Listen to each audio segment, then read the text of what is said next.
Alpha Squad, copy over. Chapter 5.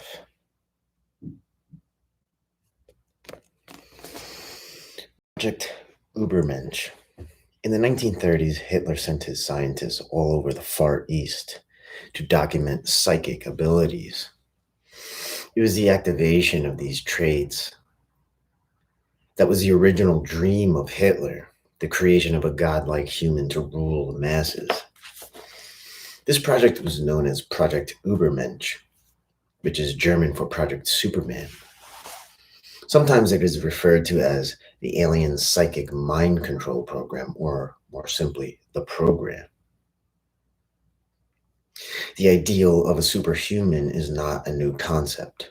In Friedrich Nietzsche's Thus Spoke Zarathustra, taught that mankind can evolve above its ape-like status using their own self-mastery and willpower to become a race of godlike supermen, or Zarathustra. This idea became deeply rooted into the Third Reich's philosophical views, who believed they could weed out undesirables from the population through proper breeding and sterilization under a Nazi eugenicist regime. These Nazis focused their research into two main areas of study: the power of the vril, which could be used for anti-gravity and time travel, and the creation of a genetically engineered Superman. The word vril is based on the Sumerian word vril, which means like God. If one could harness the power of vril, they could use their godlike powers to rule the masses. Around the 1920s, members from the Vril and Black Sun secret society began channeling information from Nordic extraterrestrial races. Their advanced technologies and racial ideas had entrenched themselves into Nazi philosophy. The Nazi advanced technology could have won World War II, but because the US had such an enormous industrial base, the US was able to simply outproduce the Nazi war apparatus.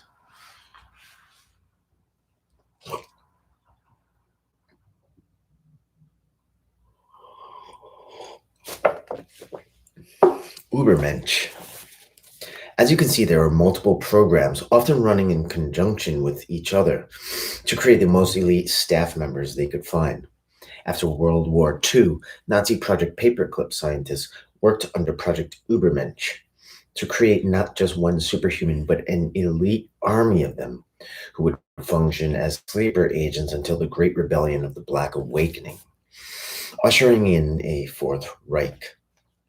It was Joseph Mengel's experimentation of torture in the Nazi concentration camps that led to many interesting findings, such as the ability to disassociate and not feel any pain, and the creation of alters which could create Manchurian candidates programmed to kill, leaving no memory of what they have just done. This research ultimately led to the creation of a super soldier, robotic in many ways. They were without conscience. They would fight but not think, the perfect killing machine. After World War II, this top secret programming continued in secret at Brookhaven National Laboratories, the National Ordnance Laboratories, Defense Advanced Research Projects Agency, and the Massachusetts Institute of Technology, MIT, which was then covertly transferred under Department of Defense and NSA control and planning. Sadly, the cabal views these experiments as property of the NSA, and very little recourse is available for survivors, as any evidence of wrongdoing is protected under the National Security Act of 1947. Project Talent. This should be good.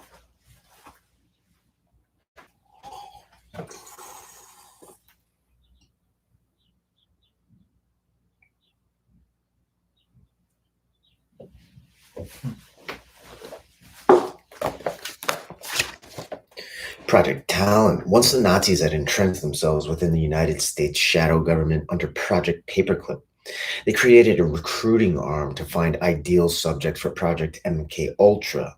Remember, this was the original 1960s CIA umbrella project of 150 sub-projects involved in the study of controlling the human consciousness. Originally, experimentation was limited to military personnel only, but it soon became obvious that the US population contained a much larger recruiting pool of suitable subjects for experimentation.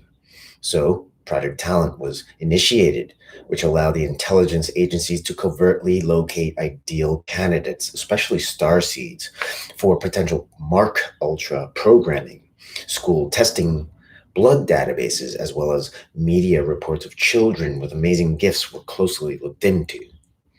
Subjects were chosen based on their IQ, psychic ability, and a genetic predisposition for disassociation.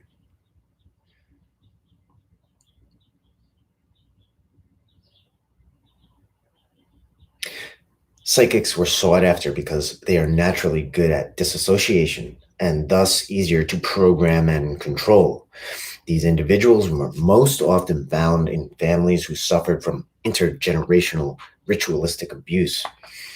Remembering this process involves going into the mind and finding their worst fears to be used against them. They would use various stages of torture and horror, including electroshock, needles under the fingernails, drugs, and waterboarding, which would tear apart the mind. In order to survive these traumas, one must disassociate into altered personalities or die. Most died, but those that survived continued their life with alters that could be programmed like a computer to do superhuman feats. Originally, Project Talent had 377,000 test subjects. The project was financed by Department and Welfare, Health and Education, the National Institutes of Health, and the Department of Naval Research. These individuals were tracked using RFID technology and monitored at regular interviews throughout their life. After a suitable candidate was found, usually a young child, he or she was placed into Project Monarch, closely monitored by Monarch Solutions Ltd.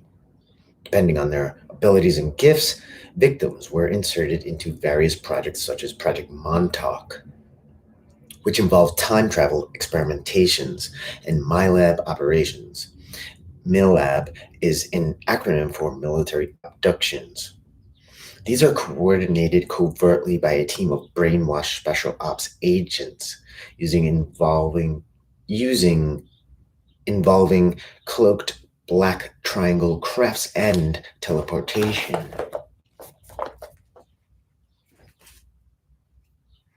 The covert government would abduct alien contactees using robotic greys, which are advanced nanotech robots created originally by the reptilians. These beings have no soul and are used as worker drones to perform all their dirty work. They remain cloaked in other dimensions, and unless you are really clairvoyant, you can't see them. If they want to activate in my lab, they can play a song that's encoded with a wave. Alternatively, they can destroy them by turning on their auto-destruct mode. Some MyLab victims recall seeing a small box-like device with three knobs, which can be used to stun, kill, and vaporize victims. One MyLab claimed to have seen an amethyst, amethyst crystal-like rod device, which is handed over to different alien handlers throughout the MyLab's life. Another MyLab claimed to see a white flashing light, which places them in a zombified state, where they are still awake but not aware of what's going on, occurring just before a MyLab falls into deep sleep. They are then brought to a facility and worked on. When they wake up, they may feel exhausted and do not remember any of their dreams. This is because they are not fully in their body, often clueless of the double life they are living. While in these underground facilities, they are subjected to various experiments, such as gene splicing technology, in which their DNA may be inserted or injected with different human, animal, or even alien DNA, some of which was recovered from bodies on crashed ET craft. Speed and strength could increase 20 times with Jackal DNA. In the Tigris program, tiger DNA was injected, increasing remote viewing and clairvoyance abilities.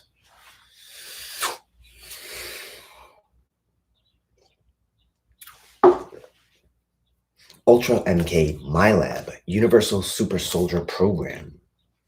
The Ultra MK MyLab Universal Soldier Program, as it's officially called, sought to create the perfect soldier, one who would act without questioning their commands. Using alien technology, they would be subjected to total robotic mind control programming, enhanced with drugs, alien hardware, and circuitry. They were stronger than 10 men combined. They could calculate faster, had higher stamina, they could jump further and run faster. They could survive chemical weapon attacks and bullets. Right from the start, they were groomed to fight. They are the real Terminator, a perfect soldier. It has always been a top priority of military commanders to seek innovative ways to maintain combat superiority. During the Vietnam and Korean War era, soldiers with psychic gifts were chosen for espionage and combat missions who would benefit from their clairvoyance, remote viewing, and telekinesis abilities. This was known as the pre generation super soldier program. They were basically meat sacks with body armor and a will of iron. Originally, 6,000 promising candidates were selected from Project Talent and placed in this program. But the scientists had bigger plans. Dead watch. But the scientists had bigger plans, like eugenics. They understood that good breeding can improve the genetic stock of a population. So, too, could they improve the genetics of a soldier? But this concept isn't a new one. The ancient Spartans even had their own super soldier breeding program. The MIEC was using alien technology to teleport alien hybrid contactees within underground facilities for interrogation. Then, sometime in the late 1960s, early 1970s, they began breeding their super soldiers. These super soldiers were subjected to different types of programming, such as Delta. They are the first to go into battle and are both fast and ruthless. Alphas go in next.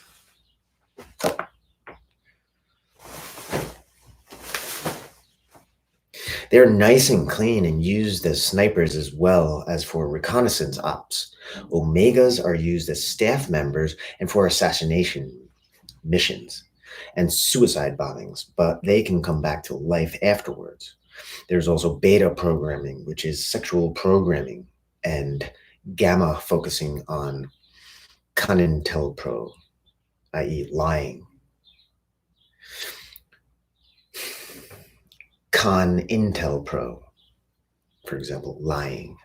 Super soldiers are sent on various missions, including espionage, black ops, intelligence gathering, operating alien hardware, remote viewing, off world missions, Stargate ops, time travel ops, as well as military and combat operations.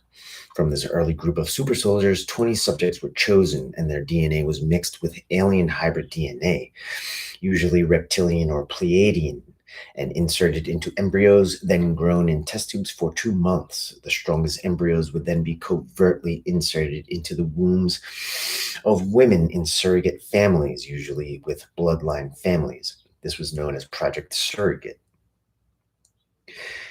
They would then be raised in a natural environment until they were old enough to become groomed into a military asset. The reason they placed these individuals with surrogate families is because they found they are better fighters if they have loving families instead of growing up as a prisoner in an underground base. The following was provided to me from a monarch victim who used her photographic memory to memorize some documents pertaining to Project Surrogate she found while in an underground facility. Through trial and error of DNA manipulation, the first set of perfected superhumans, Generation 1s, were born either as test tube babies or surrogated. However, only 75 out of the presumed 123 possessed abnormal abilities. Another 54 were unstable both mentally and physically due to the alterations of their minds and bodies, leaving some brain dead, paralyzed, deformed, or had some type of brain damage that conflicted with their senses, nerves, and bodily functions.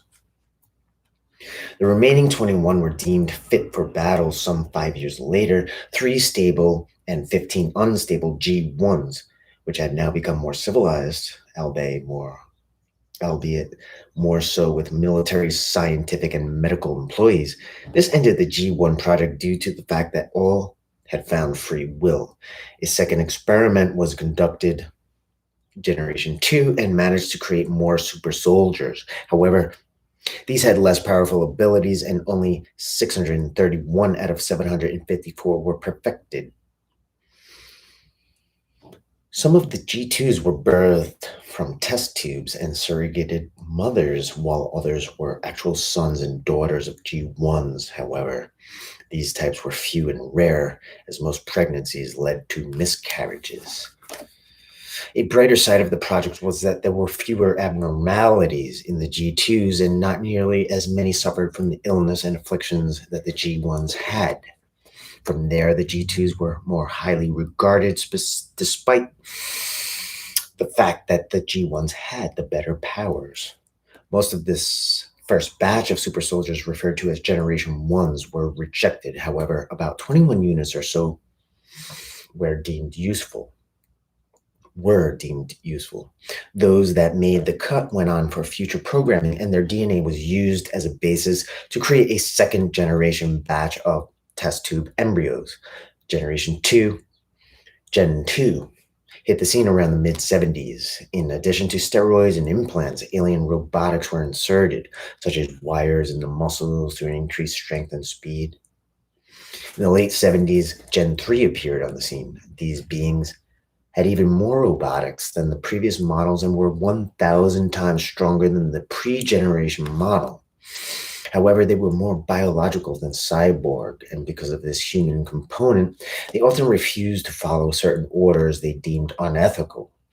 To overcome this challenge in the mid-1980s, Gen 4 appeared on the scene. These individuals were augmented with cybernetic organs, such as artificial hearts and lungs, and metal bones, such as titanium, and according to Michael Prince, pre-metal, which is like gold but stronger than diamonds and is found only in the rings of Saturn. This alloy exoskeleton itself is chameleon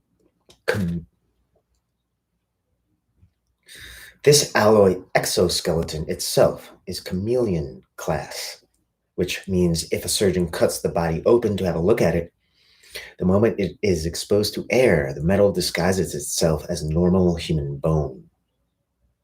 Underneath their skin layer is a hormone-activated metal tendon sheath that cannot be punctured by knives or bullets.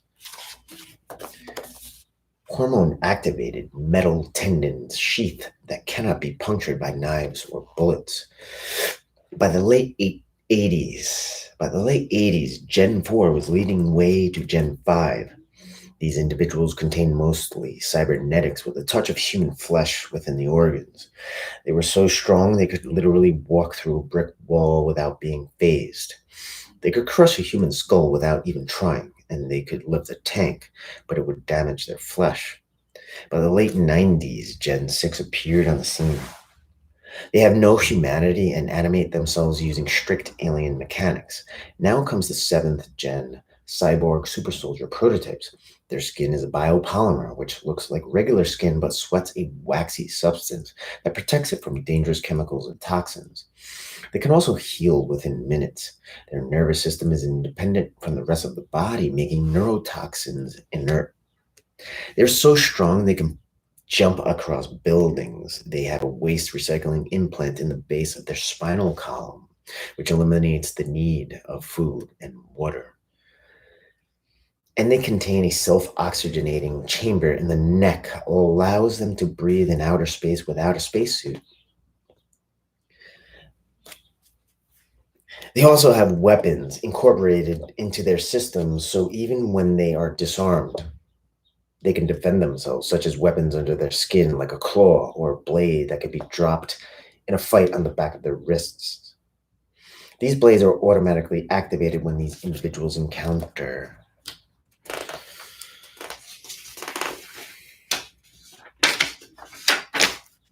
malevolent beings. such as reptilians and Bigfoot like creatures. Some of these beings carry a left terminator eye, which is heat seeking, and a normal right eye. They may have a glass like covering over part of their skull, which contains wires and circuitry.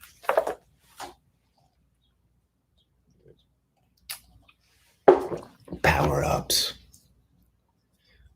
caffeine, nicotines.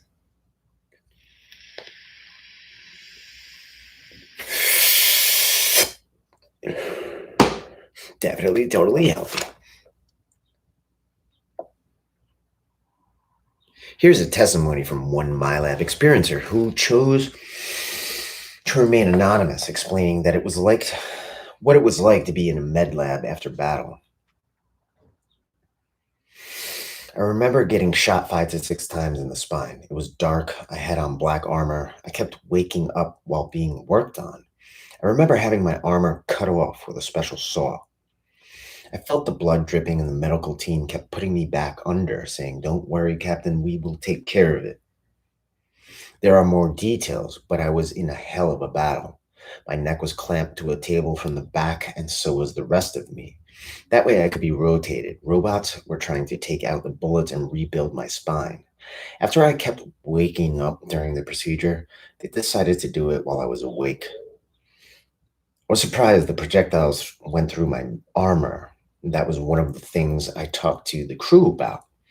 I was under anesthesia while being worked on. Here's the thing: I always wake up while being put under. I also said, "This new armor doesn't work." They knew exactly what to hit me with. The enemy worked in the shadows and were really fast and rarely seen. My back still hurts like hell in the same spots I got hit with. As for remembering battles, it is rare for me, but when I do, they are pretty hardcore. One other thing, I remember telling someone that I've been doing this for over 150 years and that they would think the armor would be up to speed. The armor was more of an exoskeleton, very new. I had some serious weapons too, and a lot of them. All black, strange metal armor. I believe I was shot in that part of the spine because it was the weak point of the armor. It was a concentration of fire. It was a concentration of fire. The 5 to 6 bullets were what made it through. They fired a lot of rounds with a heavy machine gun. As for the weapons, they were almost futuristic, but not too far. Picture one of them. It was like a built-in electrical Vulcan. When I say built-in, I mean right into the armor. Nothing bulky.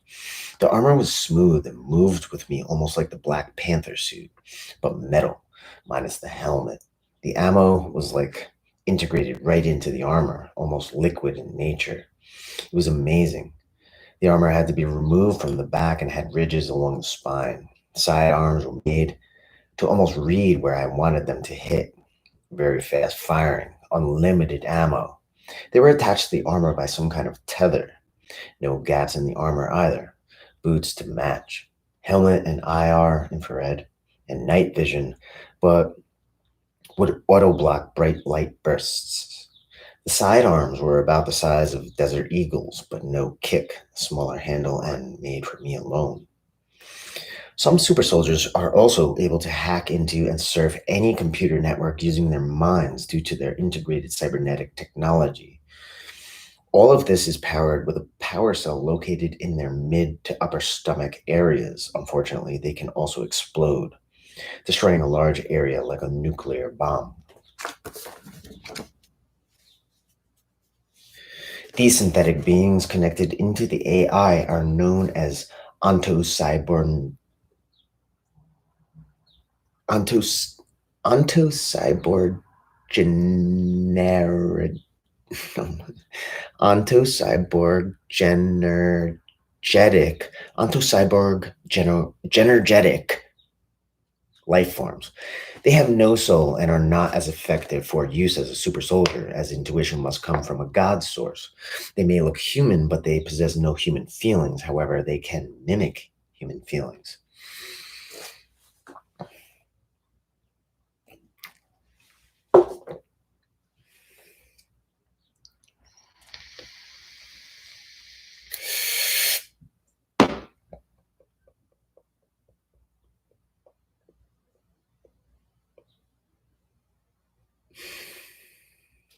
According to testimony from super warrior Larry Solars, According to testimony from super warrior Larry Solars, the SSP has the ability to switch souls between cloned bodies. The Greys may have given this technology to the Cabal as well, but I'm not sure. If this were possible, they would first inject the drug to keep a candidate from blacking out, then use telepathy to find your worst fears and torture you into leaving your body. Then they would put a clone of you nearby, which contains at least some of your own DNA, and destroy the original, leaving no option but to enter into the cloned body or die. I don't know if this happens. If it does, then the good news is they still can't control the soul, only the body it occupies. The cyborgs are connected into the AI and have a soul should be considered dangerous. The cyborgs which are connected into the AI and have a soul should be considered dangerous. However, their programming can be turned and they can break free from AI. When this happens, they are known as ascended machine technology. Unlike soulless beings which only mimic feelings, ascended machines possess human feelings. Moral and ethical tests are required to distinguish between the two. Ascended machines which follow the lighted path are known as EVA Borgs. Those who follow the dark side are Draco Borgs, and they are often infested with ontoparasitic entities, for example, demons.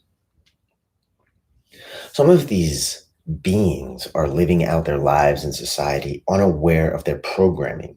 Their altar could be connected to cybernetic clones in underground facilities via satellite and implant technology. This type of programming requires femtites, trip seeding protocols, and torture. Types of super soldiers.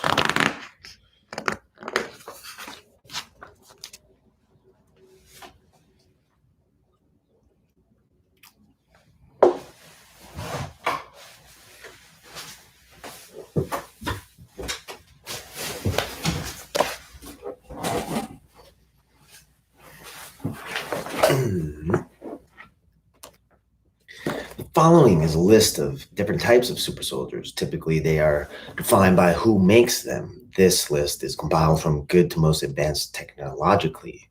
1. Sacrificial lambs. These are your armed forces, Manchurian candidates, and sleepers. 2. Super soldiers, created by the military from multiple mirror and parallel realities. They do not use clone bodies, but choose individuals who have enhanced psionic abilities. They may be given steroids and or augmentation, etc. They are the very first and more advanced, enhanced type of intelligent being developed on Earth, sometimes with ET assistance. They would use them over and over on missions, and if they died, technologies would be applied to recover them, such as a regen tank. Compare this to veterans in the armed forces or Manchurian candidates, who are usually left to be slaughtered. The ACIO has solid sources that super soldiers started to appear on Earth approximately about 6,000 years ago, probably through Montauk and time travel experiments from our timeline and other mirror realities. Planetary corporations would spend millions to billions of dollars per soldier. They're used by both good and bad sides. 3. Ultra soldiers. Mostly focused on Fourth Reich Project Paperclip Nazis, their test subjects can be humans, hybrids, crossbreeds, ET, and even animal DNA through the cloning process. They can even convert an animal alone and use that as a super soldier. The CIA, DARPA, and private corporations have access to ultra soldiers. They are rather unstable and unreliable in their programming. They are known to rebel and not follow commands. Subjects can be augmented with wires, implants, steroids, and or nanopico femto injections. They can also download consciousness between bodies using trip seat alterations. But there were many problems. They appear as normal humans, but once they hit the switch, they stop what they are doing and become a mindless robot unless they rebel. They use re-aging, de-aging, and some cloning tech on these beings. 4. Light soldiers. Light soldiers are made by the Fourth Reich. They are same as ultra soldiers, but they do not have the instability issues because of long-term scientific research on DNA and the psyche. They are from our reality and can do everything Lich Soldaten can do. 5. Kruger Runner. All of the others on this list, Lich Soldaten, their abilities include running and parkour while bending space and time in a time freezing zone. Typically, they are considered a more positive group. Kruger is a planetary corporation and outsources their work to other planetary corporations, but doesn't necessarily follow their agendas. Think of them like a hired security patrol. Kruger was created by Gabriel Kruger in alternate parallel Earth, in which the Nazis won World War II. They also serve as a military contractor to their Third Reich. Lich Soldaten, Lich Soldaten are Third Reich light soldiers. 6. From a mirror reality in which Nazis won World War II. Lich means light in German. In that reality, they were not a victim of the Nordic ETs who promoted eugenics and destruction of certain undesirable races. Nordics chose to stop supporting that reality as they were being ignored and came to our reality instead.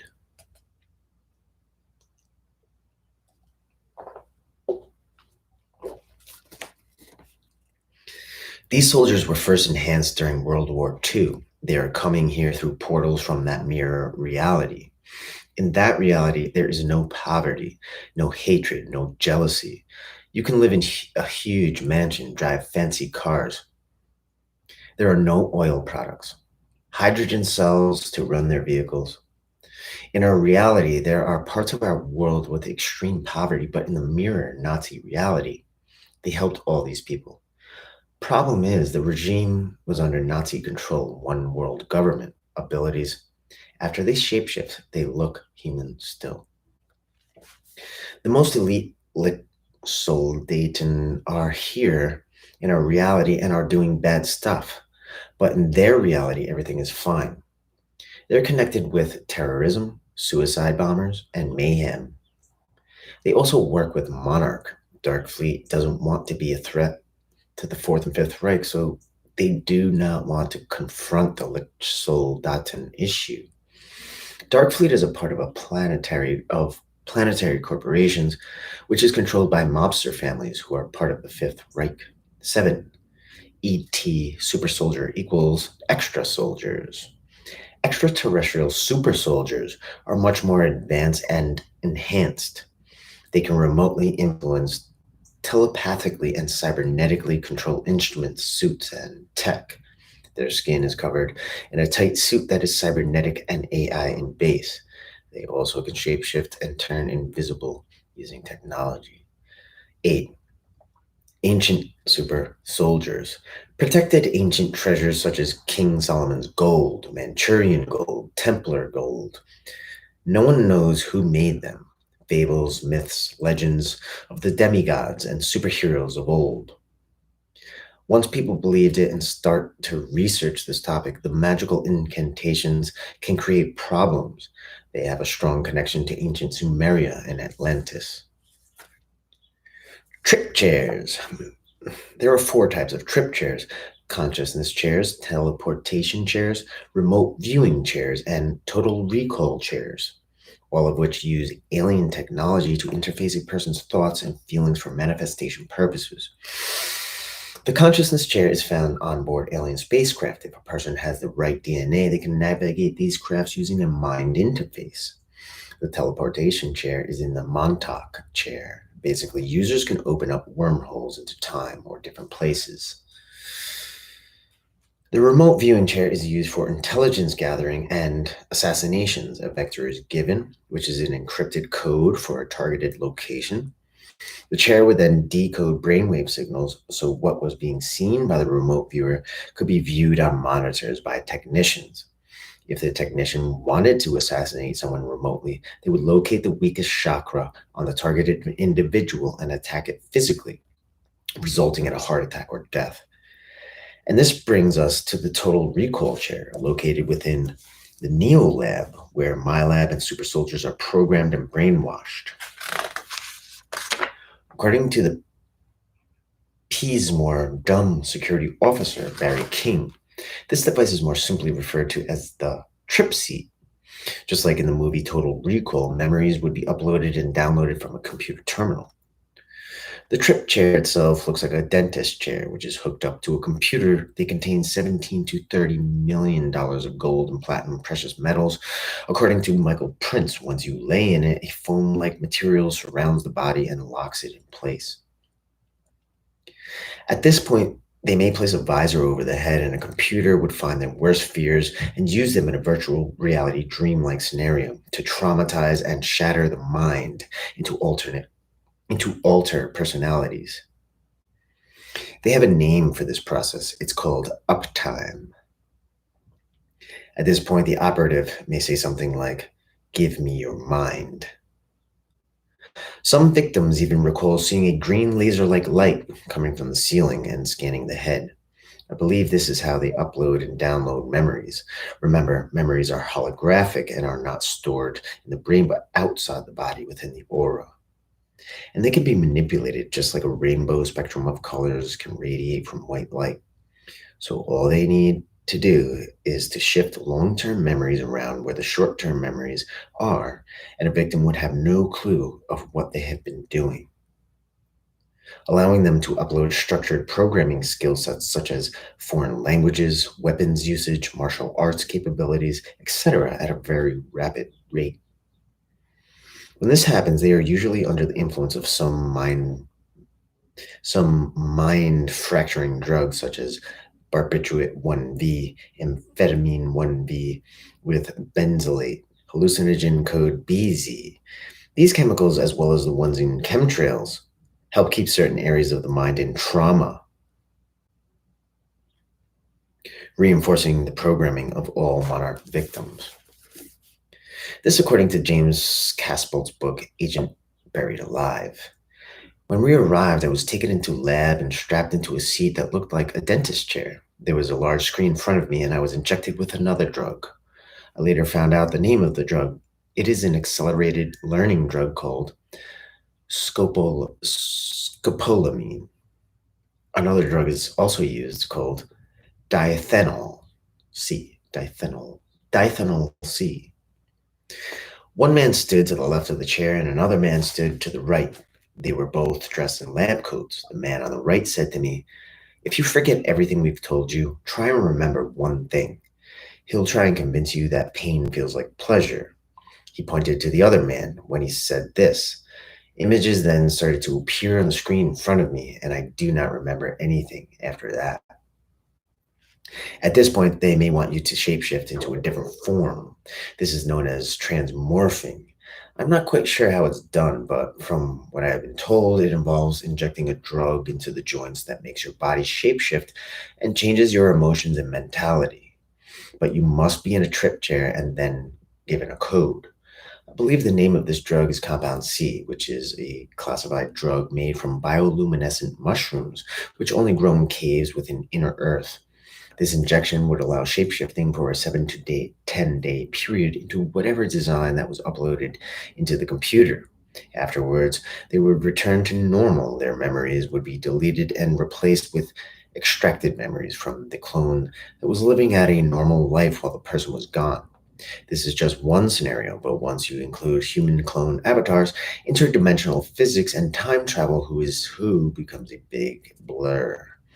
In addition to shapeshifting serums, some super soldiers have the ability to shapeshift in what is known as golden form. This is like a state of spiritual enlightenment where they can access all their gifts and abilities without the need of drugs or a cloned avatar. Because of their ultra trauma and implants, this can be a very difficult state to obtain without a lot of deprogramming, though Some may be able to reach this state under life threatening situations. I also like to mention whistleblower Randy Kramer, who was part of the Mars Defense Force, revealed that the USMC, United States Marine Corps, was seeking ways to create a super soldier without using severe trauma. In 1967, Project Moonshadow was put into effect, which would genetically engineer 300 embryos at a ratio of 4 to 1 boy to girls, inserted into surrogated mothers. Throughout the life of the child, they would be taken to Marine Corps facilities for strength, agility, and strategic thinking that would be needed later in their military service off world.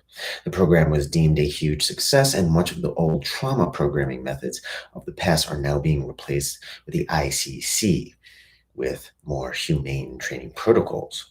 Financing.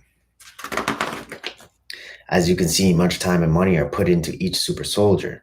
Each soldier can cost between $30 to $100 million a piece, and many MyLab victims have 20 clones or more, with each cloned avatar costing about $1.25 to $7 million each to make, with most of the expense for creating the femtites.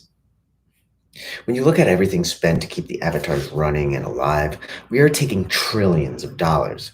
Creature breeding programs and medical units operations are expensive.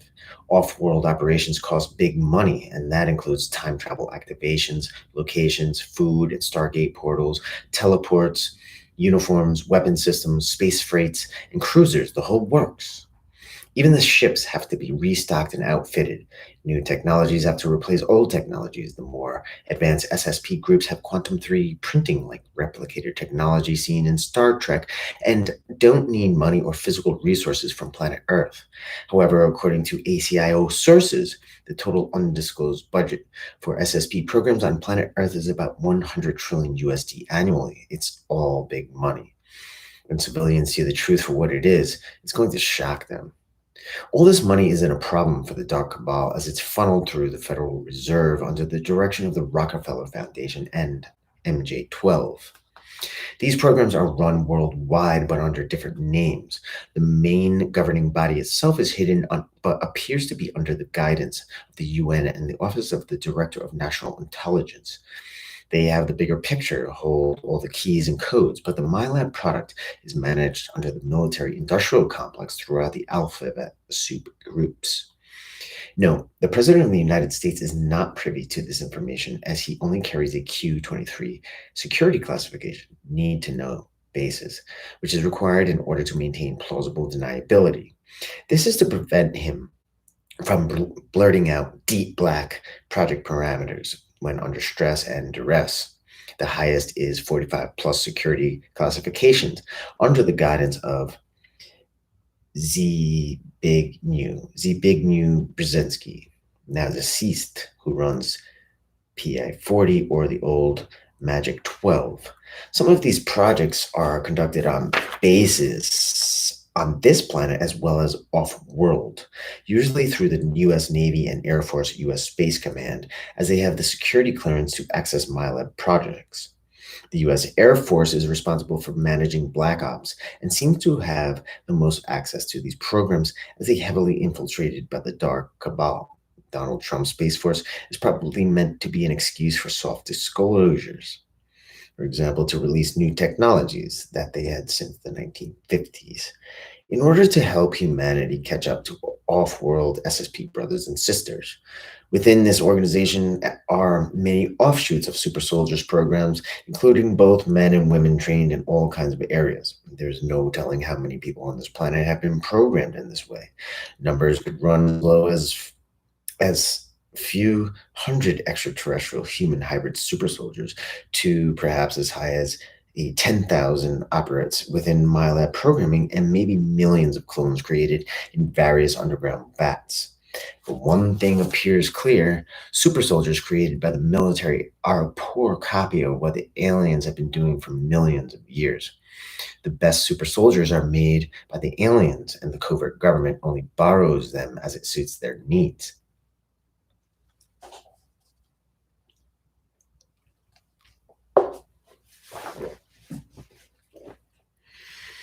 According to Project Zeta Diogenes, survivor Sergeant Dan Macbolian III, the United States Social Security Administration has been secretly brain mapping all Americans based on their genetic potential. If your Social Security number begins with 0 to 1, offspring of scientists, 0 usually refers to Project Paperclip scientists and their descendants. 2 to 3, offspring of scientists and or persons of interest regarding professionals. 4, soldier material based on genetics and size. Perfect soldier is 6'1" and 7/8 inch tall, based on the Fibonacci sequence. Most of the 4s have been messed with genetically. 5, offspring of technically inclined persons or your blue collar technicians and mechanics. 6,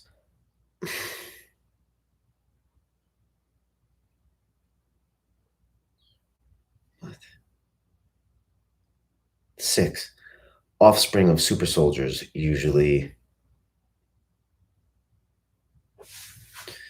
third gen. 8s are very desirable. Oh, wait, 6. Offspring of super soldiers, usually second gen, but they are not necessarily desirable soldier material, just hosts to the psychic metagene factor. The 6s are hybrids of the 4s. 7, no data available. 8 are offspring of soldiers of third gen. 8s are very desirable as their special abilities that are enhanced due to social engineering. 8s are further enhancements of the 4s and 6s. 9 are persons of disinterest as they are considered 10% not normally organized persons. This includes most UCC 1 sovereign individuals who give up their U.S. citizenship due to admiralty law or Black's common law. Immediately, their social security number becomes 999999999. Thus, they understand admiralty in Black's common law to the point they are not worth dealing with, as they are enlightened to their use of linguistics regarding unconstitutional laws and understand that anyone not under UCC 1 sovereignty is basically considered owned commodities and products by governments.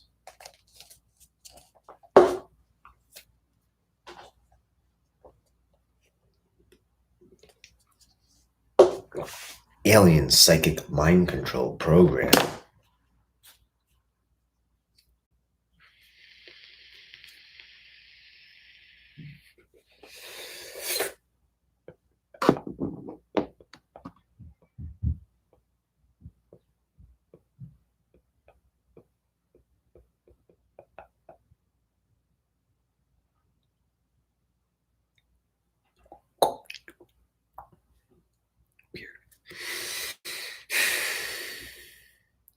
Alien psychic mind control program.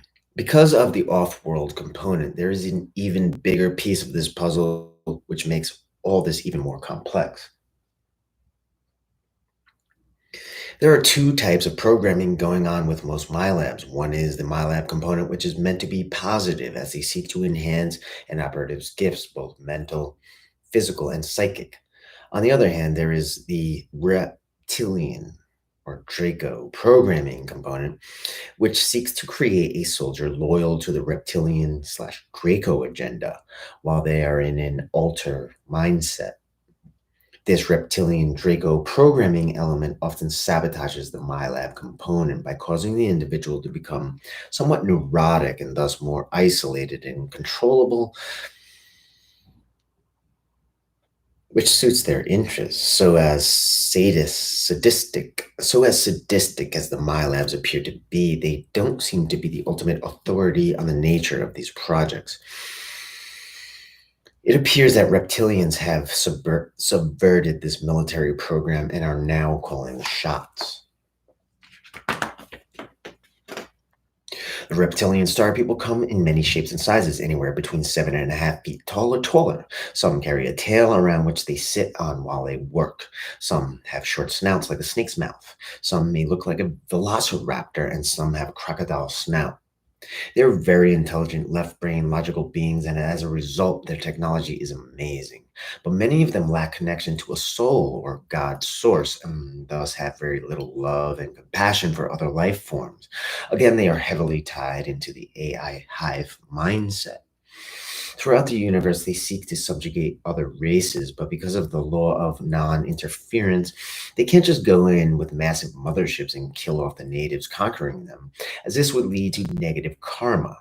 So instead, they create reptilian human hybrids and use them to infiltrate the human races they wish to subjugate.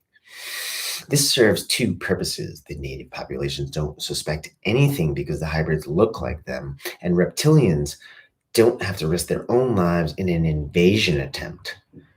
In the case of reptilian human hybrids, there is an additional benefit. The reptilian gifts of shape shifting, superior strength, and logical thinking are combined with the human's ability for creativity and empathy. As a result of these combined strength, these super soldiers have not only enhanced intuition, but make better fighters than reptilians alone. The reptilians even have a special word for them, according to experiencer Simon Parks. Super soldiers are called super special human soldiers, or Cersei. They usually wear a power suit, a rifle, weapon, and helmet, which contain a mouthpiece that makes contact with their own DNA, which probably connects them to a psychic interface. The Not all reptilian races are regressive, though. Many of them don't like what's being done by their own kind and are working in humanity's favor, such as covertly sabotaging mind control programming. Of course, on top of the reptilian agenda are other extraterrestrial races and planetary corporations, which have their own agendas working in either positive or negative ways. These groups even make super soldier hybrids and crossbreeds with mixtures of reptilian human, reptilian gray human hybrids, feline hybrids, mantoids, etc., and so on. Scimitar hybrids. My doorbell rings. One more.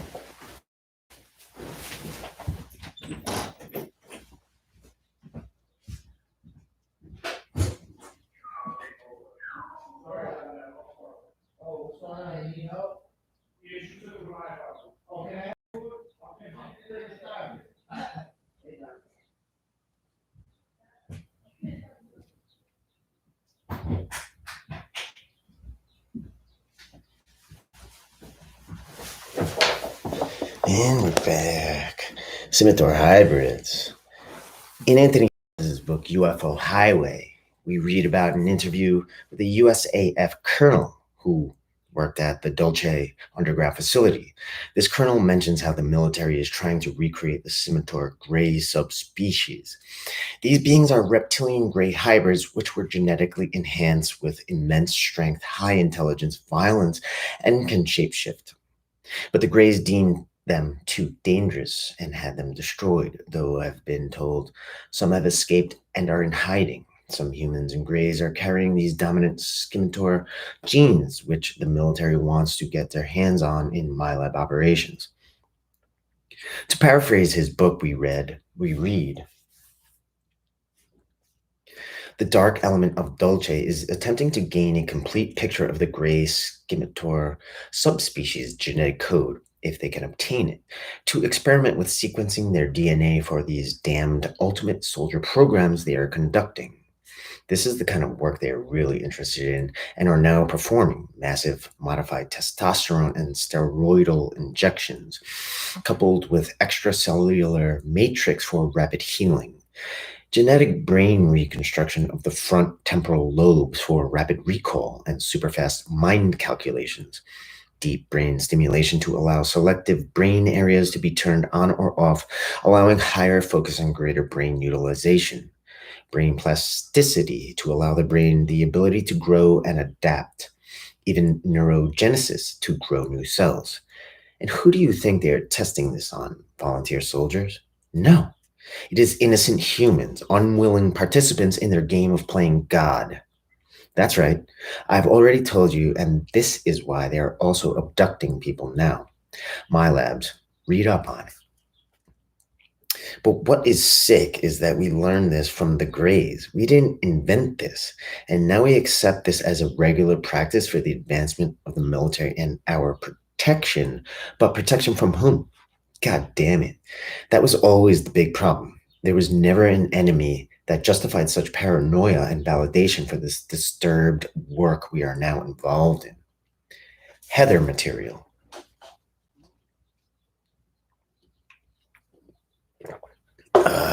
Coffee.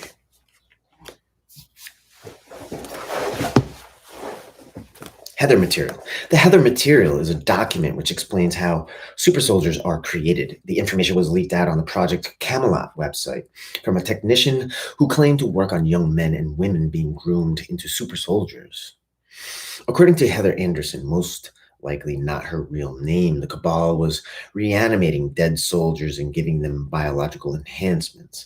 In an SS augmentation project, this cyborg augmentation program was an umbrella project within Project Talent and known as Project Phoenix. No, Project Talent has since been shut down and renamed under a different project. What took place in these projects was so horrific and disgusting that Heather decided to go rogue and release the details on the Project Camelot website and has since been on the run, though I have been told she's now working on the projects again. According to Heather, they would select certain individuals that had DNA deemed compatible with this kind of experimentation, probably starseeds. Subjects were then drugged and branded with a biological tracking device.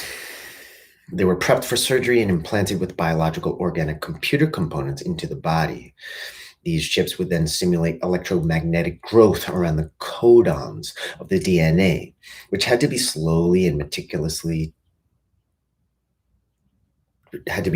slowly and meticulously to prevent autoimmune conflicts. At this point, vital organs were augmented with wire enhancers known as Hedgie cable, homosympathetic electromagnetic grounding yarn, which stimulated the human body's own natural static electrical field, which is where superhuman abilities come from. They would then remove the appendix and begin injecting a compound designated as KTL white twice a day for 2 months to prevent autoimmune reactions. During this time, they would replace the kidneys or liver with cloned organs grown in special growth hypobaric chambers. The organs contained the host's DNA and were chipped with nanotechnology, which contained microcells to repair tissue rapidly on contact. For instance, a cut that needs stitches could heal in an hour. From the very beginning, these units had numerous problems. They would cry, walk in circles, rock back and forth, as the brain and the body's motor skills could not handle the electrical outputs. On paper, they were the fastest and strongest humans ever, but they were emotional wrecks. These units could calculate faster, run faster, they did not get tired as easily, could jump higher and longer, and they did not need to drink water, as their organics were able to recycle waste at the base of their spinal column. To correct the emotional problems, they were implanted with additional grounding wires within the body and locked into a room for several weeks, surviving only on nutrient injections. Despite having all the necessary nutrients in their bloodstreams, they would beg for food because even though they didn't need it physically and couldn't even digest it, in their minds they craved it and felt hungry all the time. Then they began uploading combat programming via the trip chair. In the beginning, they failed to create compartments within the mind, and as a result, the units fought back and were ultimately terminated. From then on, they inserted brain implants, which contained all combat programming within alters. So the main personality had no memories of the trauma or programming they were indoctrinated with. Heather claims about 600 people were experimented on in such a manner.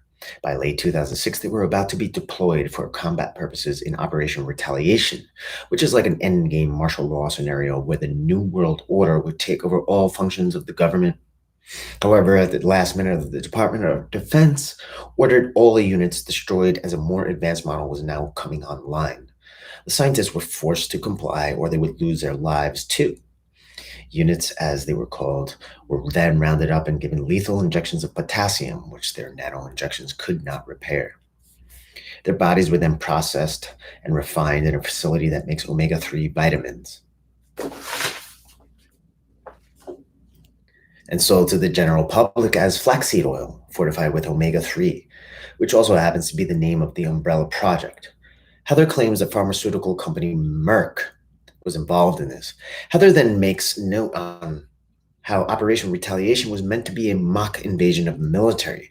Certain factions within the New World Order wanted to use these augmented super soldiers to infiltrate the US Army, and when martial law comes, they would be activated and kill all the military generals and the white hats, which have been secretly opposing the New World Order. The next generation of SS prototypes were made from scratch. They would use metal exoskeleton frames and clone human tissue over it. These units had personalities which were more controllable and had fewer problems than earlier models. They also had the benefit that they could not be harmed by chemical weapons as their skin would sweat a waxy substance protecting them from chemicals. Bullets could not breach the exoskeleton, harming any of the inner organs. They would sleep in an induced coma, and their organs could regenerate in a matter of hours. They were strong enough to lift a tank, but it would damage their skin. They even had a self oxygenating chamber in their chest, which could allow them to survive in space without any mask on. Apparently, 29 of these units were created, and each containing within them nuclear smart bombs. Theoretically, if detonated remotely, they could potentially start War III.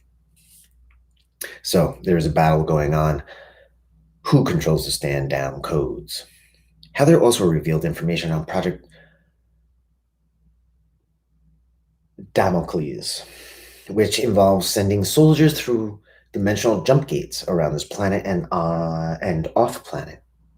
Apparently, she witnessed the military sending mind-controlled soldiers through stargates only to be returned a few seconds later by 7-foot-tall reptilian beings who were dragging these soldiers back only to become engulfed with smoke and ash that disintegrated into dust. Apparently, these reptilian beings were from the sixth dimension, and the human body cannot tolerate that frequency without burning into ash.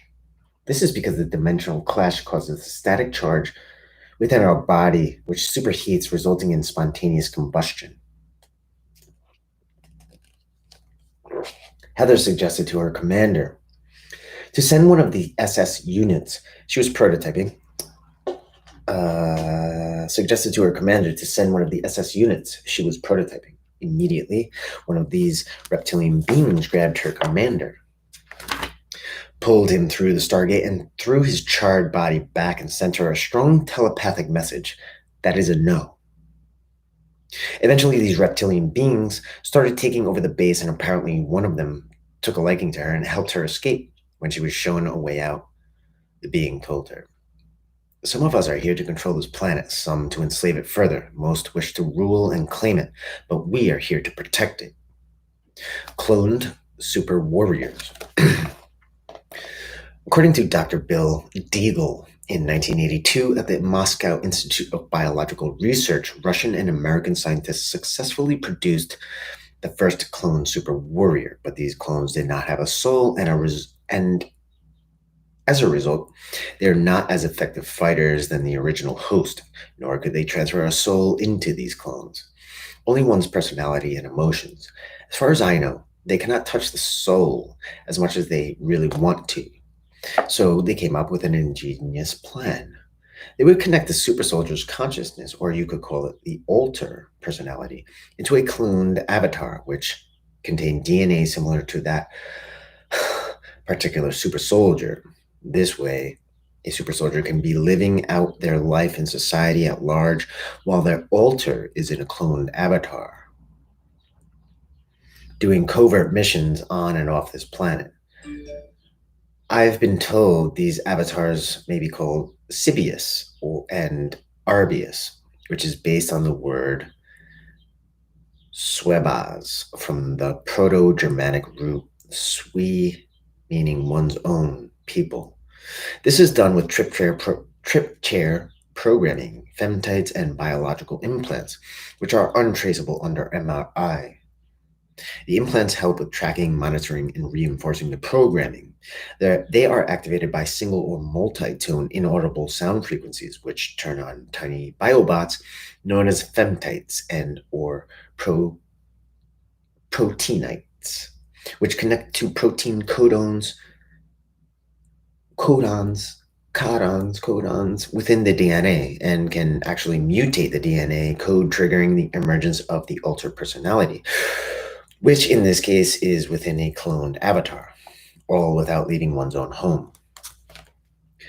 Femtite biobots are a type of alien femtotechnology, which is injected into my labs made from the word femto plus technites. These tiny biobots can manipulate nuclear energies and building atoms as well as manipulating the energy of quarks. A quark is an elementary particle and a fundamental constituent of matter. Quarks combine to form composite particles called hadrons, the most stable of which are protons and neutrons, the components of atomic nuclei. Femtites can change the quarks in the atoms to make whatever atom you want, and they can alter DNA structures in a human body on the molecular as well as the subatomic level, blocking or enhancing numerous metabolic processes in the body. Nano plus technites equals nanites. Nano times 10 minus 9. Femto plus technites equals femtites. Femto times 10 minus 15. NHCUs.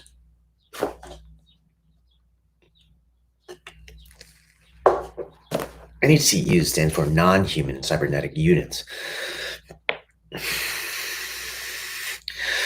They're basically clone soldiers plugged into the AI matrix. They have been in operation since at least 1989.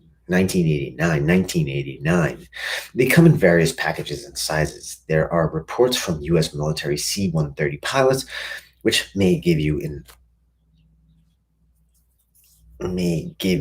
an idea how tall and heavy they would be. Fixtures latched into the cargo bay have been seen, which outline a humanoid shape and with tie downs that would hold a very large NHCU with boot fixtures to accommodate boots 36 inches in height. They're being embedded into field operations with conventional ground troops so that the AI computers can direct troop movements through the digital interfaces within the NHCU in a real-time format. NHCUs have been seen by U.S. Army Special Forces and U.S. Army Military Police. There is at least one unit per battalion, which contains about 1,000 troops. Battalions rely heavily on NHCU effects coordination cell, ECC, to plan, coordinate, and integrate into a battalion's combined arms operations, including infantry, tank, artillery, reconnaissance. According to testimony from Sergeant Dan McBolian, who witnessed one of these beings, I saw some of these NHCUs while on duty. It was after a high wind sandstorm that ripped the roll-up doors off a Quonset hut, housing a platoon of these units. Two of them picked up the 600-pound door with one hand and put it back in place. All were approximately 7+ foot tall in height and were dressed as Marine grunts. Each unit was identical in every way: hair color, eye color, and body muscle mass. No markings upon any uniform. All were required to wear wraparound sunglasses even at night. Identification of intimate details were confirmed only by military police, who, in all intents and purposes, were identical to these units only because they were forced to interface with organic soldiers, for example, the reporting non-commissioned officer. Years ago, the military placed some of these NHCU dressed in the same white armor as Star Wars clone army elements. We thought it was a joke that Reagan was playing back in '88, but these fuckers were these NHCU telling military dependents, "Move along, citizen." Once they had checked their military IDs, we laughed about it, but this was what we were seeing. I think I encountered a NHCU at Mount Weather in Berryville, Virginia. Upon riding the bus to Mount Weather, we encountered base security. They had no thoughts at all as they moved through the buses, checking IDs, and they had no fucking writing on them. No pictures, nothing but barcodes and magnetic strips. How in the fuck can a human read barcodes and mag strips? Also, they showed no emotion, even when I attempted to invoke an emotional response. They had no thoughts that I could sense, even though I was at very, very close range. These motherfuckers look, smell, feel human, but they are not. Hell, using them in civil affairs operations where interfacing with humans is a very intense operation. What the fuck is right?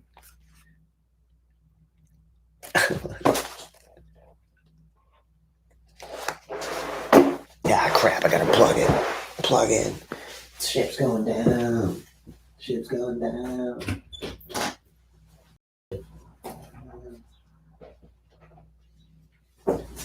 Ship's going down. Don't know what I got time for. I'll save you. I'll save you.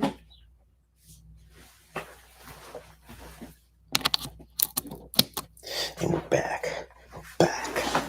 More power. Oh, crap. What the fuck is right? NHCUs are not police elements themselves. They can call the police on you silently, alerting the cops to come and get you if you don't check out via the ID card that has no fucking pictures, no fucking writing. I was curious about this for years. When I reached the dumb portals, I heard a robotic voice say, "Move along, please," over and over again. Then multiple lasers flashed on my chest with more robotic voice commands. "Move along, please. Move along, please." I was clinging to the damn fence about to have a heart attack, and these fucking things had no idea what was happening to me. I had to walk uphill to get to the chow hall with a walking cane and backpack, out of breath, clinging to the fence. I guess they would have called someone if I had collapsed, but I doubt it. Fucking robotoid motherfuckers. No wonder everybody at Mount Weather was tight-lipped. No joking, cautious people. Same shit at Dreamland. Sea spray. These motherfuckers are NHCUs as well. They are the second line of defense in and around DUMS. Yellow fruit are the first line of defense and can be very nasty fellows.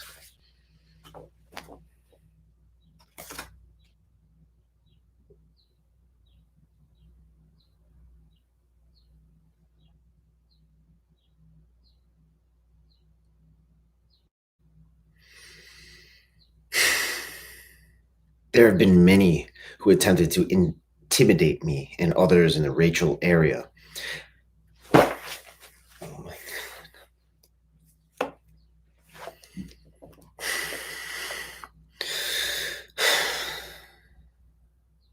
But due to their lack of social skills, are very easy to confuse.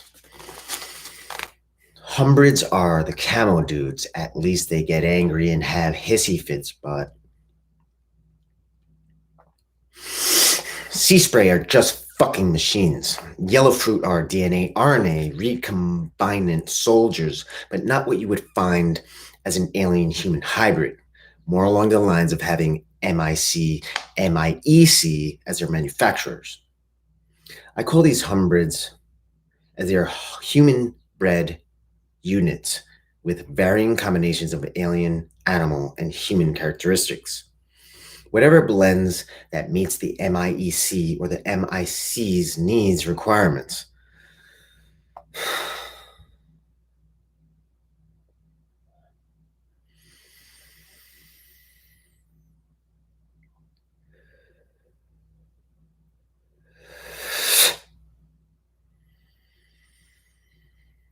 During one visit to the S4 DUM, I was personally referred to as a yellow fruit in for my annual checkup, having once been interviewed and interrogated by a female reticulan who is with some sort of short gray.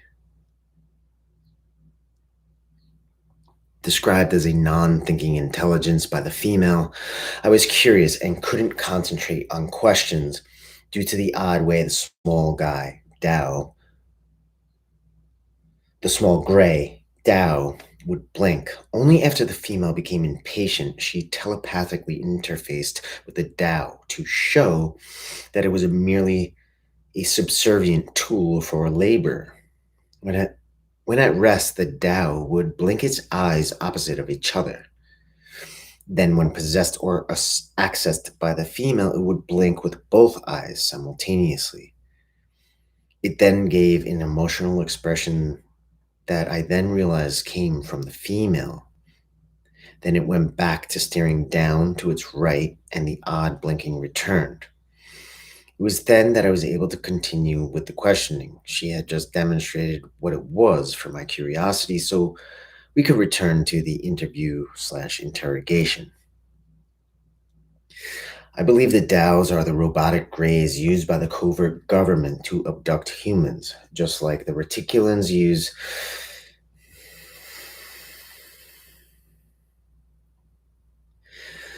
a robotic slave race which can be possessed and taken over like a tool. The covert government is trying to do the same with the NHCU's cloned avatars by creating a fighting slave race, which is remotely controlled by individuals with the right DNA. There have also been reports of giants consuming US and OP4 soldiers in Afghanistan. These creatures were terminated after a severe firefight. Perhaps these beings are rogue NHCUs or pre-Adamites. NHCU are normally augmented with Omega staff and units from human group divisions or corps. They are placed under the control of humans to keep them wandering without precise programming.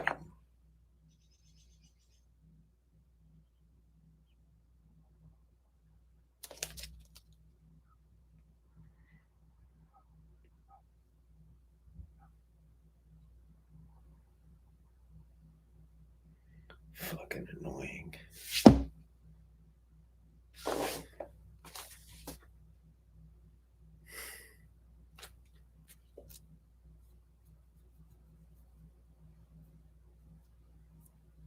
They're placed under the control of humans to keep them wandering about without precise programming in place. And because they are so fast, they're often given wargaming templates to occupy their time, keeping them busy while not in use. Omegas are tasked with ensuring that C2 or command and control is able to keep these units connected in the hive mind. If any unit malfunctioned and went rogue, it would cause a lot of unnecessary collateral damage. Omegas were able to detect any NHCU that was about to go offline and redirect it or terminate it until a new unit could put it in its place. This is probably what Omega Unit Duncan, Finoian, and Miranda, aka Axe, is being used for now, as they are products of DARPA and the National Security Council. Also, it should be mentioned, according to the ACIO, super soldiers made by Monarch Solutions are controlled by a super soldier queen. She is a total AI, and she handles and controls the altars of Monarch super soldiers. There are multiple queens with a ratio of one queen per 10,000 super soldiers. In Project Seagate, which super soldier Aaron McCullum talks about in his Project Camelot interviews, we find that underwater domes can contain Stargate portals, one of which sits at the bottom of the ocean in the Gulf of Aden.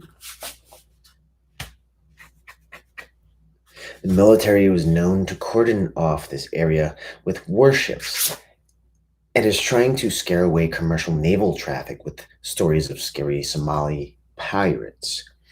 They are very concerned about these stargates and what could possibly come through.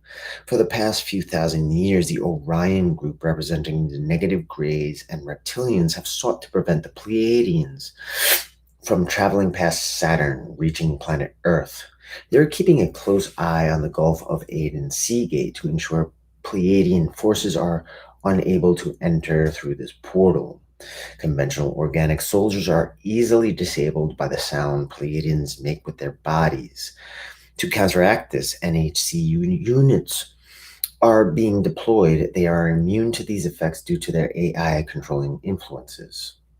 To maintain secrecy, anyone who eyewitnesses a NHCU while in combat is exterminated. If the US military has no qualms about terminating innocent civilians in the time of war, what makes you think they will be any less restrained if martial law within the United States was announced? With no compassion and the strength of 10 men, it would mean military rule of the United States within the reach of the New World Order. Once all the kinks were worked out and the NHCU's secret plans were made to build gigantic deep underground cloning facilities to create these creatures, one is under the ice sheets of Antarctica, another is under Iceland. According to Dr. Richard Boylan, the U.S. National Security Council approved the construction of a huge cloning facility under Jupiter, Iceland. It is 16 miles long by 1 mile wide. Though I don't consider Boylan the most credible source, his information seems to confirm what we already expect out of this insane cabal, as he calls them. This facility began construction in 1993. Originally as a nuclear, biological, and chemical weapons research facility, it was only until it became fully operational in 2006 that the National Security Council realized they've been lied to. Inside was a giant cloning factory which contained an army of brainwashed cloned starseed cyborgs. Enhanced with physical, mental, and psychic abilities. In April 2007, Boylan reports that this facility was penetrated by a counterinsurgency team who killed Brigadier General Frank Doherty and a number of his security troops in the scuffle. The super soldier hybrids were liberated and safely extracted and given new lives.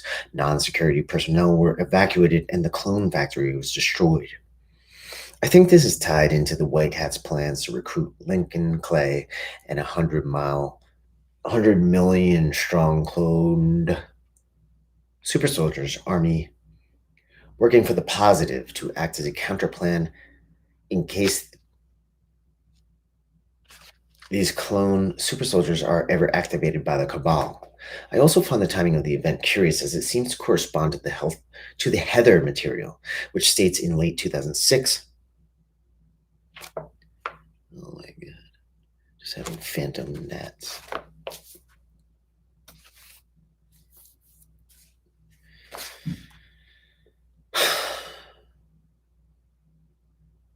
They've been lied to. Inside was a giant cloning factory, which contained an army of brainwashed cloned starseed cyborgs enhanced with physical, mental, and psychic abilities. In April 2007, Boylan reports that this facility was penetrated by a counterinsurgency team who killed Brigadier General Frank Doherty and a number of his security troops in the scuffle. The super soldiers' hybrids were liberated and safely extracted and given new lives.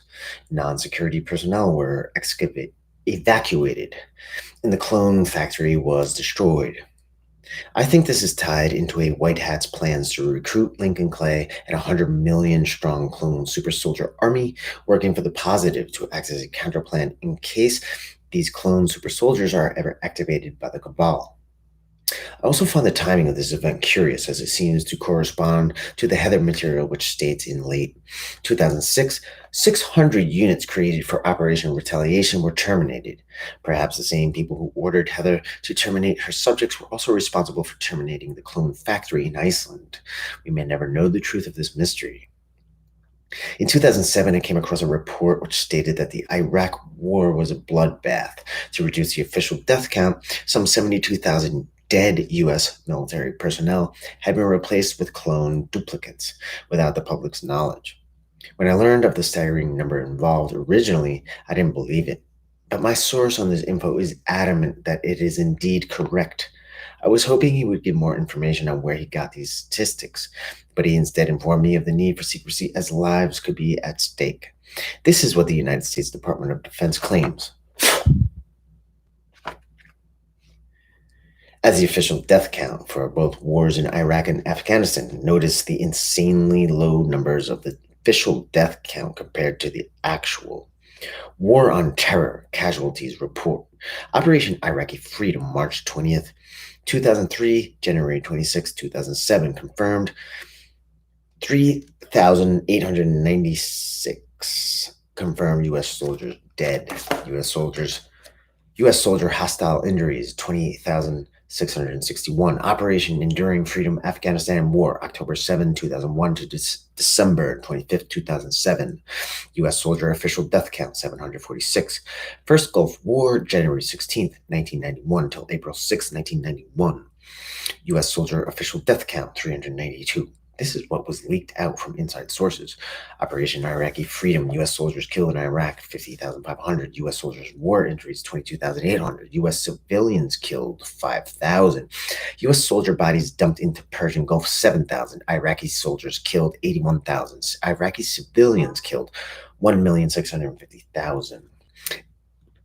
Iraqis injured, 555,000. Operation Enduring Freedom Afghanistan War. U.S. soldiers killed, 12,000. U.S. soldiers war injuries not available. Afghan soldiers killed, 35,000. Afghan civilians killed, 30,500. Afghans injuries, 67,400. First Gulf War, 143. U.S. soldiers killed in Iraq, 24,000. U.S. veterans who died since 1991. From causes of war, to 22,000. Iraq soldiers killed, 56,000. Iraq civilians killed, 43,000. Iraq civilians killed since the war, January 1991 till March 2003, 405,000. Clones used to replace killed U.S. soldiers not reported in all three wars, 72,000. These projects are what Colonel/Dr. Michael Wolff Cravant of NSC's Special Studies Group warned about. He stated that research in human cloning was being perverted by the cabal military to create the super hybrid soldier who would, under mental programming, mindlessly follow immoral orders. In his book Catchers of Heaven, by Dr. Michael Wolff, writes about his involvement in top secret projects, including the creation and programming of clones and the development of STI Star Wars. In Project Sentinel, he helped create a clone which would replace U.S. Marine grunts with a human robot counterpart known as J-typing Omega E Delta 2, or Joe for short. Joe spent 365 days growing in a cloning tank. From the beginning, the military viewed Joe as a failure, as he would cry when ordered to kill. Even with sophisticated brainwashing techniques, he would fail to follow immoral orders. I believe this is why they have since incorporated a lot of cybernetics in these units, as it's impossible to destroy our human need for compassion. The project was scrapped, and the military ordered Dr. Wolff to terminate Joe, but Dr. Wolff claims to have destroyed the facility, smuggled Joe out, given him a new identity, and placed him in hiding where he remains to this day. Dr. Wolff writes in his book Catchers of Heaven, "The brass were still waiting for me, the project's senior scientist, to give an explanation for Joe's seemingly clear failure to kill a dog, a harmless and gentle animal. I rather incautiously and injudiciously began a little insecure attempt to explain Joe's inability to carry a clearly immoral order. Gentlemen, this is an unbelievable advance in science, the full, not partial ability to read accurately genetic codes, but not just to read them, to redo, remodel, reconstruct, manipulate, reconstruct and plan genetic codes, not just cloning, but to create a viable, human-like, and incredibly ability-endowed superhuman. A powerhouse of mind and muscle, but human nevertheless. Shall we negotiate with God himself on the question of if one believes the insertion of a soul or spirit? He does have a conscience. You see a failed experiment, gentlemen. I see the more evolved human of the future, a gift, a treasure. There are no adjectives or words to even partially explain the significance of this J type. You should stare at an already arrived future with joy and a sense of pride. We now possess techniques in a new type of genetic engineering, certainly more than enough for the J type's in vivo creation. How could you be disappointed? How could you feel failure? Please answer me. We wanted a soldier. You made him want to be a fucking saint, a moralist, a man of the highest ethics. We wanted a killing soldier, an absolute obeyer of orders, any and all orders, a fighter who fights, kills without moral or ethical inhibitions. This is what we wanted, and that is what they got. Oh, they were right. Mad scientist and fugitive from himself and all. I hate the word official and unofficial too. The best scenario is the production of a motion picture, placing within it as much truth as possible, yet viewed by the public as fiction. Then it is only fictional that a governmental group has cloned a human. A cover up is good when you wish to keep secrets, but when should you keep secrets? But when should you have to keep secrets? Prophecies. Henoch prophecies. The Cabal has been warned multiple times what would happen if they continued down their path in 1987. Pleiadian contactee Billy Meyer delivered a document to the world leaders which predicted their quest of power, which power would bring about a hellish end of this world, known as the Henoch Prophecies. This document reveals that cloned cyborg super soldier program also took place thousands of years ago on the planet of Henoch, and ultimately led to the destruction of its civilization. In the document, we read, due to the fault of scientists, enormous power will be seized by the power-hungry and their military, their warriors and terrorists, and power will be seized as well through laser weapons of many types, but also via atomic, chemical, and biological weapons. Also concerning genetic technology, enormous misuse will occur because this will be restrainedly exploited for the purposes of war. Not lastly, due to the cloning of human beings for warning purposes, as this was practiced in ancient times with the descendants of Henoch in the regions of Sirius. However, this will not be all of the horrors, as besides the genetic technology and the chemical weapons, far worse and more dangerous and more deadly weapons of mass destruction will be produced and will be used. The irresponsible politicians will unscrupulously exercise their power, assisted by scientists and obedient military forces serving them, who together hold a deadly scepter and will create clone-like beings, which will be bred in a total lack of conscience and will be scientifically manipulated to become killer machines. Division by division and devoid of any feelings, they will destroy, murder, and annihilate everything. Last but not least, the fault of the irresponsible scientists who, by cloning, will create human machines for military purposes devoid of conscience and feelings, and will create immensely deadly and all-annihilating computer-like weapons. At the same time, the danger could become reality of the human combat machines. The military clones will gain their independence and under their own management will bring death, devastation, destruction, and annihilation to the human beings of Earth and to the planet. You would think, after this kind of warning, that a sane person would immediately change their ways, but sadly, the people who control this planet are far from that. So instead of taking heed of Billy Meyer's letters in the mid-90s, the Cabal chose to assassinate him. After his 21st assassination attempt, he was finally replaced with a clone which proceeded to sabotage and discredit his own work, the Andy Perot saga. And that finally brings us back to Andy Perot's saga. After he went public with his story in 1998, he described suffering from a variety of monarch-style programming riddled throughout his childhood and adulthood, which was engineered by Project Paperclip Nazis using hypnosis, torture, and drugs. They split his mind, creating alters with enhanced psychic gifts, including telekinesis, teleportation, and supernatural strength. He was used as a guinea pig in Project Montauk, where they would plug him into the trip chair and use his mind to open up time tunnels for various time travel operations. By a freak accident, he became self aware of his programming and began fighting back using the very abilities which the government created. Michael Andrew Perot was born in Fallon, Nevada in 1969, which dates him as a second gen super soldier. At the age of 2, his father was transferred to McGraw Kaserne Army Base in Munich, Germany, which shut down in 92.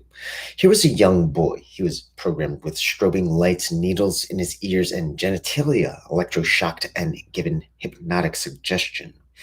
This torture caused Andy to have a severe stuttering problem, which worsened throughout his childhood as these sessions continued. The purpose of this was to create a hologram-like computer inside his mind, which would cause his consciousness to be programmed like a robot. He would act on a programmed command, but would not second guess what he was told. After his father left the service, the family resettled in Stamford, Connecticut. When Andy was 7, he remembered seeing his father murdered in front of him by a handler, and then witnessed his mother being gang raped. This was done to disassociate his personality even further. Later in his childhood, his mother relocated to Rochester, New York, which happens to be a hotbed of Project Paperclip Nazi immigrants, where he excelled in both school and in athletics. He worked out 5 days a week to compensate for his stuttering problem, which made him appear to be a dumb jock. During his college years, his programming was kicked into high gear while on scholarship at the University of Rochester. Adolf, his Nazi handler, would place him in a trance while in a secret room located at the top of the university's library. Here, his Zarathustra altar would be accessed using the trigger Rhino and programmed using hypnotic suggestion.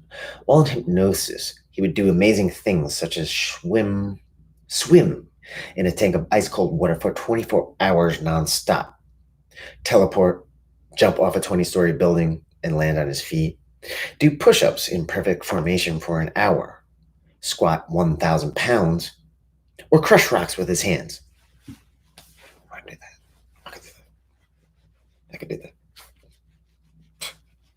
I can do that. Are you kidding me? I do that all the time. All the time. I'm a little bored of doing it. That's all.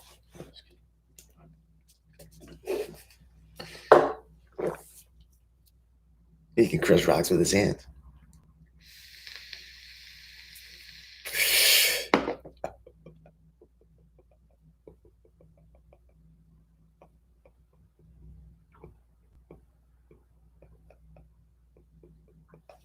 He can crush rocks with his hands.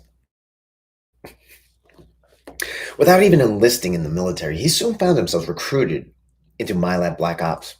Andy remembers being escorted into an F-16 from a small Rochester airport to an unknown Southwest desert location where he was dressed in black t-shirts and pants to perform special military exercises and assassinations missions on obstacle courses. Another time he remembers being taken on board an aircraft carrier. He also recalled memories of operating the Montauk Chair at Montauk Point, New York.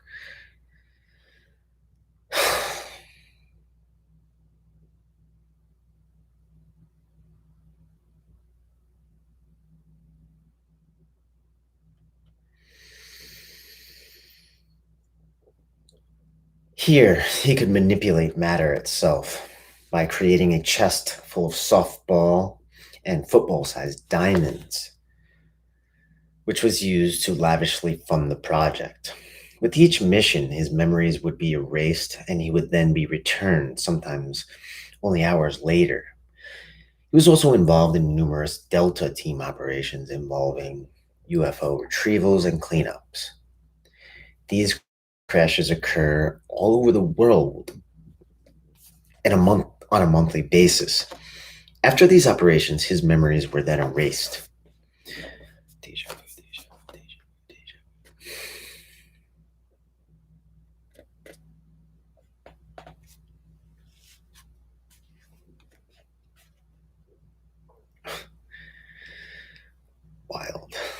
here before.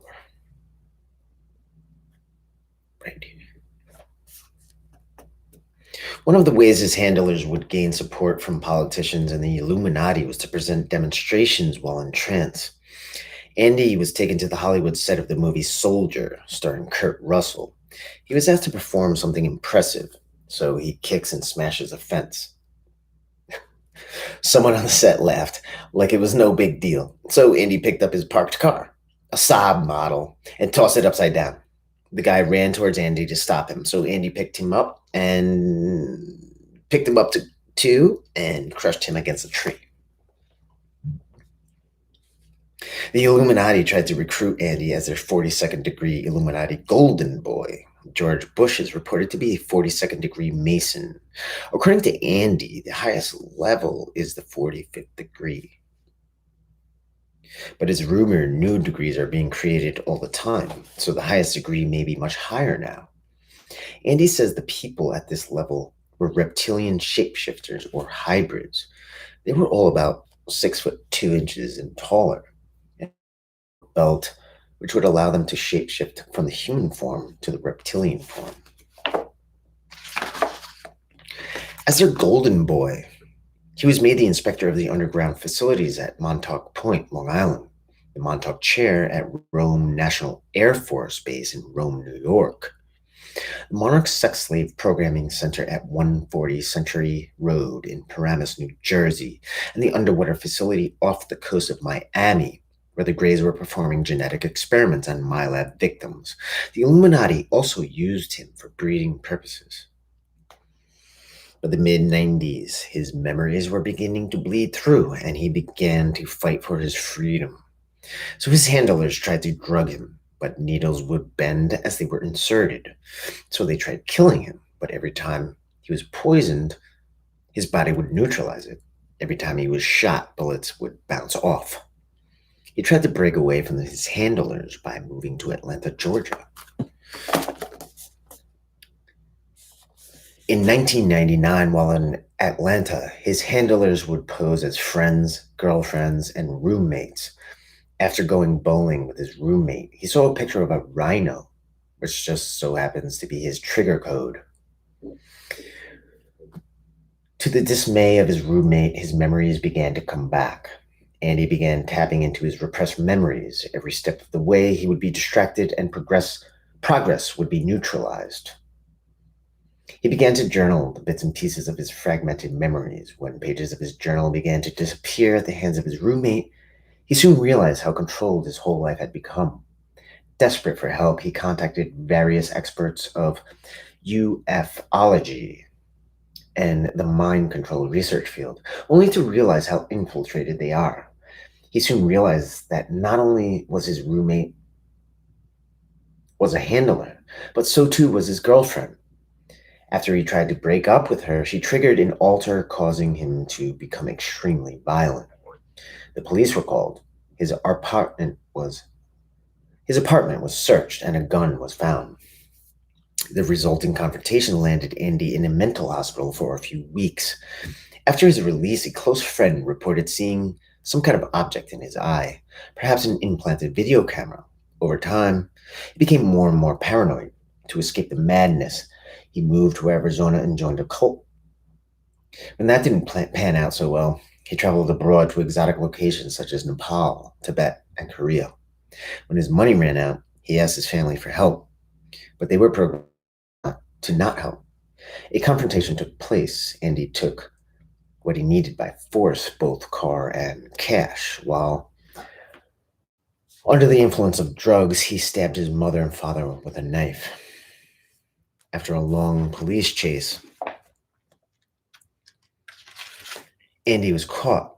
His family pressed charges, and in the fall of 2000, he was sentenced to prison. After he was released in November 2010, we talked briefly. He wanted to set up a lawnmower business and just be left alone. He then disappeared from the public forum for many years, and in April 2020 was arrested in Dallas for murdering a college acquaintance. Solutions. Some of those who have undergone this type of programming have managed to somewhat break free and go public, such as Andy Perot, James Casbolt, aka Michael Prince, Max Spears, Penny Bradley, Anthony Zender, and Larry Solars. But sadly, most have either died or gone insane, and many suffer in silence with severe health problems. When an agent goes rogue like this, usually they are threatened with death. But these threats are just fear tactics. Fear tactics. Considering all the money and time invested would be lost. If you feel you have been subjected to this programming, don't live in fear. Instead, be bold and ask for divine protection. Use discernment, speak your truth. It doesn't matter if no one believes you and your friends and family abandon you. Stay bold and remain firm in your desire to be set free. Super soldiers have a shelf life too. By the age of 30, the mind will naturally start to integrate on its own, triggering suicide alters. By learning to recognize how reptilian MyLab and suicide programming affects you, you can gain control over it and not let it land you in a mental hospital or worse. Meditation is really helpful in this matter. Even if you're not a super soldier or a MyLab, humanity is at a crossroads. As we become an intergalactic society, humanity has the choice between becoming either a transhumanist robotic superhuman or an ascending light being. Continued at another timeline. Chapter 6. Alternate. This has been a reading of Lone Wolf Alpha Squad Copy Over by James Rink.